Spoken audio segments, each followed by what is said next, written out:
베드로전서 3장 1절부터 7절 번갈아 교독하겠습니다. 아내들아 이와 같이 자기 남편에게 순종하라. 이는 혹 말씀을 순종하지 않는 자라도 말로 말미암지 않고 그 아내의 행실로 말미암아 구원을 받게 하려 함이니 너희의 두려워하며 정결한 행실을 봄이라. 너희의 단장은 머리를 꾸미고 금을 차고 아름다운 옷을 입는 외모로 하지 말고 오직 마음에 숨은 사람을 온유하고 안정한 심령에 썩지 아니할 것으로 하라. 이는 하나님 앞에 값진 것이니라.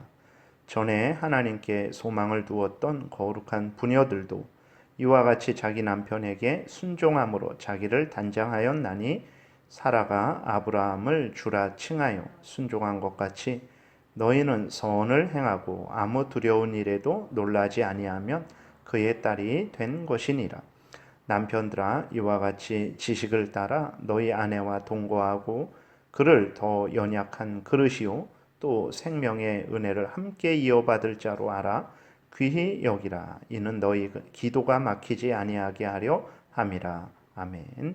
기도드리겠습니다. 하나님, 이 시간 하나님 말씀을 전하고 듣습니다. 성령께서 역사하셔서 우리를 향한 하나님의 뜻을 잘 깨달아 알게 도우시고 또 하나님이 알려주시는 대로 믿고 따르는 복된 신앙생활을 하게 도와주옵소서.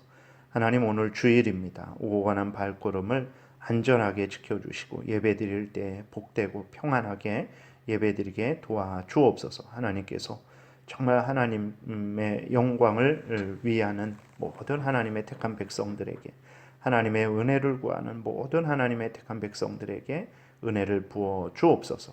특별히 중국이나 북한이나 이슬람권에서 목숨을 걸고 신앙생활하는 선교사님들과 성도님들을 하나님 붙드시고 위로하시고 오늘도 큰 은혜로 채워 주옵소서.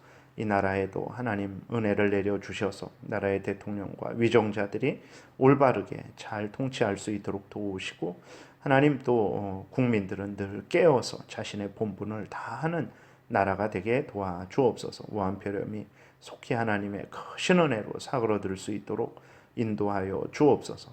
이 시간도 온전히 주장하시기를 간절히 바라고 예수님 이름으로 기도드렸습니다. 아멘. 몇 번 계속 말씀드리지만 아마 이 설교를 들으실 때에는 월요일 날 들으실 텐데 항상 전날 것을 들으시는 것이라는 것을 또 생각하시면서 들으시면 또 월요일에 왜 주일날을 위해서 기도하는가 또 이상하게 생각하지 않으실 것입니다.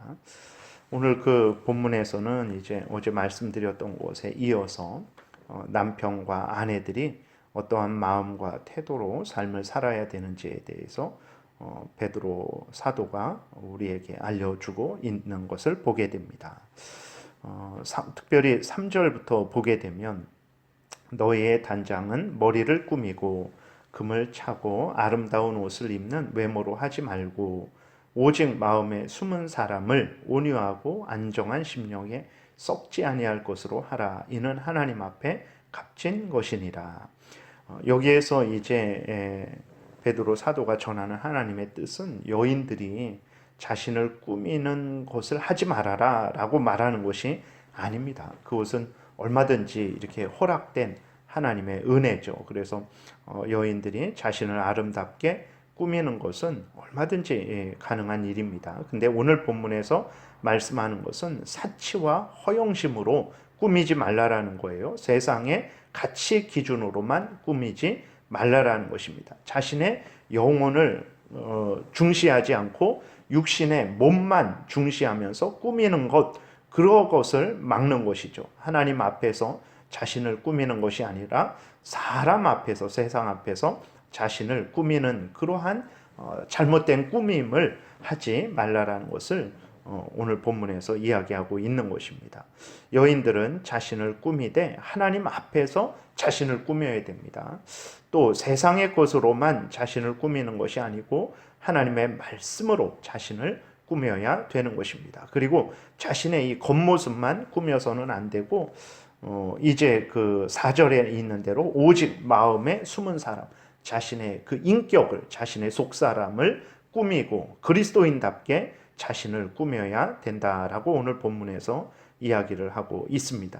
그래서 4절 다시 보면 3절 4절 다시 보면 너희의 단장은 머리를 꾸미고 금을 차고 아름다운 옷을 입은 외모로 하지 말고 오직 마음에 숨은 사람을 온유하고 안정한 심령에 썩지 아니할 것으로 하라. 이는 하나님 앞에 값진 것이니라 라고 이렇게 기록이 되어 있어요. 그래서 외적인 치장만 하는 것이 아니라 하나님 앞에서 자신의 속사람을 치장하고 그리스도인답게 치장하라라고 말을 하고 있어요.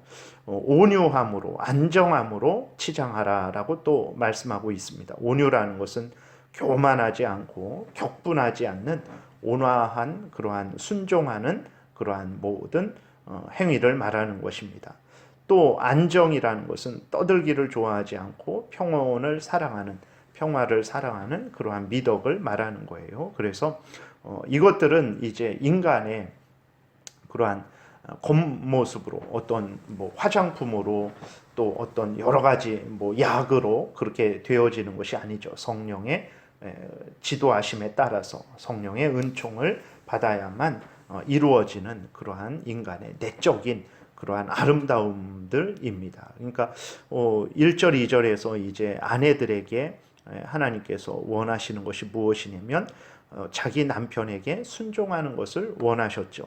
그 남편이 비록 불신자일지라도 또 남편이 아내를 자상하고 따뜻하게 대하지 못하는 남편일지라도 그를 존중하고 그 남편 된 자니까 남편 된 자로서 그 남편 된 자를 존중하고 남편 된 자에게 순종하는 그러한 행위를 하나님께서 명령을 하셨습니다. 그 남편이 따뜻하게 대하지 못할지라도 격분하지 아니하고 그러한 남편을 인정하고 또 그러한 남편을 존중하고 그러한 남편에 순종하기 위해서는 온유가 필요하고 또 안정이 필요한 것입니다. 만약에 아내의 속사람이 온유하지 않고 또 안정되지 않는다면 큰 문제가 생길 것이고 또 1절 2절에서 하나님의 명령한 하나님의 뜻을 따르지 못할 것이기 때문에 그런 것이죠. 그렇기 때문에 아내들에게 필요한 것은 온유한 마음 또 안정된 마음이라는 것을 오늘 본문에서 이야기를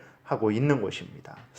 이것은 너무 아내들에게 정말 이렇게 많은 무리한 요구 아닌가라고 우리가 생각을 할 수 있지만 그렇지 않습니다. 이것은 하나님이 모든 아내들에게 이제 원하시는 거죠. 그래서 어제도 말씀을 드렸지만 그것은 창조의 원리이고 또 아담과 하와가 범죄했을 때 그 하와가 범죄한 것에 대한 하나님이 형벌로서 부여하신 그 여자의 그 의무라는 것을 우리가 기억을 해야 되는 것입니다. 그렇기 때문에 하나님을 믿는 모든 부녀들은 이러한 하나님의 명령을 따라서 살아왔다라는 것을 우리가 기억해야 됩니다. 5절 6절에 보게 되면 전에 하나님께 소망을 두었던 거룩한 부녀들도 이와 같이 자기 남편에게 순종함으로 자기를 단장하였나니 사라가 아브라함을 주라 칭하여 순종한 것 같이 너희는 선을 행하고 아무 두려운 일에도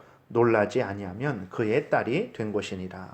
그러니까 하나님을 믿는 모든 거룩한 부녀들, 하나님을 믿는 모든 그러한 부녀들이 이러한 하나님의 뜻을 마음에 새기고 순종했다라는 것을 이야기하고 있는 거예요. 그리고 6절에서는 특별히 사라의 예를 들고 있습니다. 사라는 남편 아브라함이 어디로 가는지도 모르면서 고향을 떠날 때에 그 남편을 주라라고 그렇게 부르면서 주로 자신의 주로 여기면서 주인으로 여기면서 그 남편을 따라서 이제 갈 바를 알지 못하는 중에도 남편을 따라서 믿고 신뢰하면서 가나안 땅으로 왔다라는 것을 우리가 또한 기억해야 됩니다. 그리고 아브라함이 그 사라를 자신의 누이라고 2번이나 속였죠. 그래서 한 번은 애굽 왕에게 끌려가게 하고 한 번은 아비멜렉에게 끌려가게 했죠. 하나님의 놀라우신 특별하신 은혜로 건짐을 받았지만 인간적으로 생각할 때 그러한 아브라함을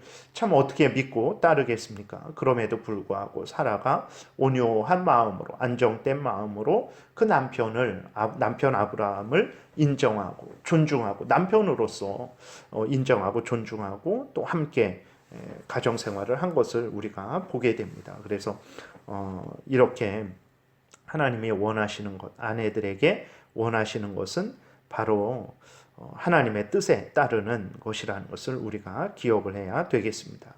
그 다음에 이제 그 7절에도 보게 되면 남편들아 이와 같이 지식을 따라라는 것은 이제 하나님의 말씀을 따라서 하나님이 알려주시는 대로 너희 아내와 동거하고 그를 더 연약한 그릇이요 또 생명의 은혜를 함께 이어받을 자로 하라 귀히 여기라 이는 너희 기도가 막히지 아니하게 하려 함이라라고 이렇게 기록이 되어 있어요.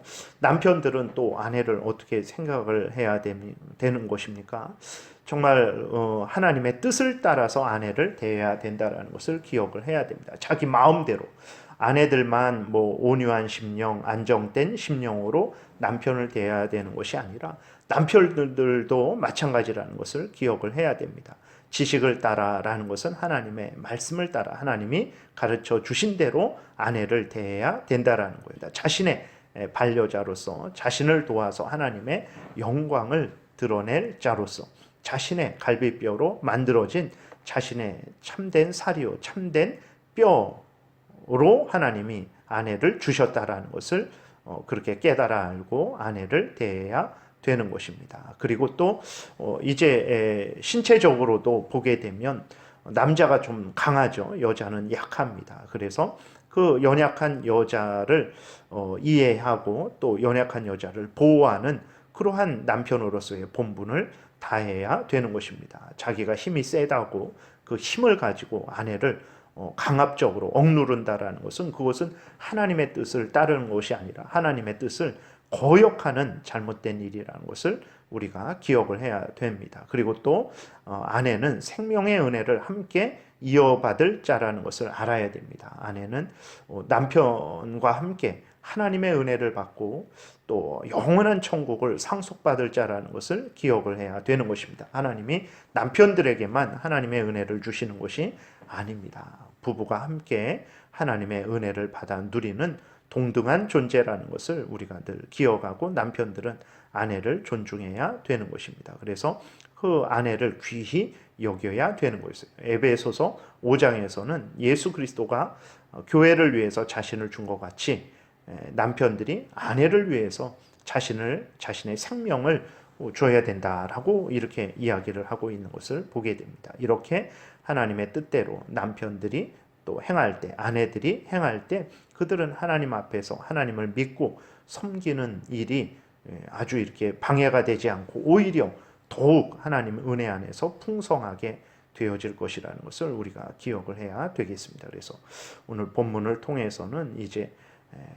그리스도인으로서 그리스도인 된 아내로서 그리스도인 된 남편으로서 어떤 마음과 태도로 서로를 대하고 하나님 앞에서 살아가야 되는가를 말씀을 하고 있는 거예요. 남녀의 가장 큰 종기는 금으로 아니면 뭐 화려한 뭐 집으로 외모로 겉모습으로 치장하는 것에 있는 것이 아니고 하나님께서 명령하신 명령을 따라 살아가는 것 그리고 하나님께서 그렇게 설정하신 그러한 관계를 따라서 그것을 인정하고 하나님의 명령 가운데 순종하면서 서로를 대하는 것 거기에 있다라는 것을 우리가 기억을 해야 되겠습니다.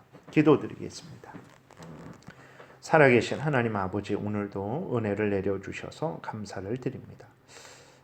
하나님 우리의 본분은 우리 마음대로 행하는 것이 아니라 성령께서 성경을 통해서 알려주시는 대로 믿고 따르는 것이라는 것을 기억하게 도우소서. 하나님께서 아내는 어떤 마음과 태도로 남편은 어떤 마음과 태도로 살아가야 될 것을 말씀을 하셨는데 하나님 정말 이 말씀이 우리가 마땅히 행해야 될 본분이라는 것을 기억하고 하나님이 알려주신 대로 아내는 아내로서 남편은 남편으로서 본분을 다하게 도우소서. 감사드리고 예수 그리스도의 이름으로 기도드렸습니다.